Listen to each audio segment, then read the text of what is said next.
கேரளாவின் நிலை கொண்டுள்ள மேலடுக்கு சுழற்சி காரணமாக தென் தமிழகத்தில் மழை பெய்யக்கூடும் என சென்னை வானிலை ஆய்வு மைய இயக்குநர் ரமணன் தெரிவித்திருக்கிறார். இது தொடர்பாக ரமணனுடன் நமது செய்தியாளர் ரமேஷ் நடத்தியுள்ள நேர்காணலை இப்போது பார்க்கலாம்.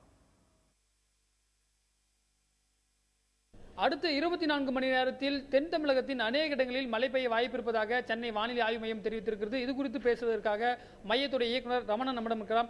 எதன் காரணமாக இந்த அநேக இடங்களில் மழை பெய்ய இருக்கிறது சார்?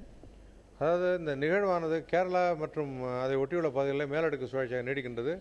இது மேலடுக்கு சுழற்சியாக அந்த பகுதியில் நீடிக்கும்போது தென் மாவட்டங்களுக்கான வாய்ப்பு அதிகம் வட மாவட்டங்களை காட்டிலும். அதனால தான் தென் மாவட்டங்கள் அநேக இடங்களிலும் வட மாவட்டங்கள் ஒரு சில இடங்களிலும் நாம் மழை எதிர்பார்க்கிறோம் என்று கூறினோம்.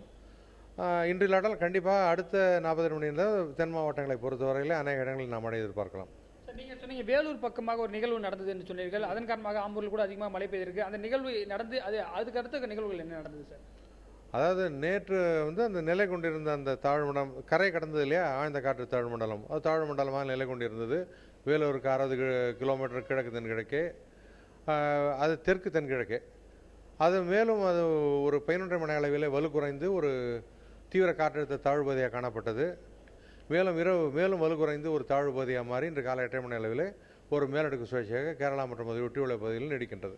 சென்னையை பொறுத்தவரை எந்த அளவுக்கு சார் இந்த மழை அளவு இருக்கும்? சென்னையை பொறுத்தவரை ஒரு முறை மழை அப்படின்பது இன்றைக்கு இருக்கும். அதே மாதிரி வரும் நாட்களில் கூட சென்னையை பொறுத்தவரைக்கும் மழை எதிர்பார்க்கலாம். நகரின் சில பகுதியில் கண்டிப்பாக மழை எதிர்பார்க்கலாம்.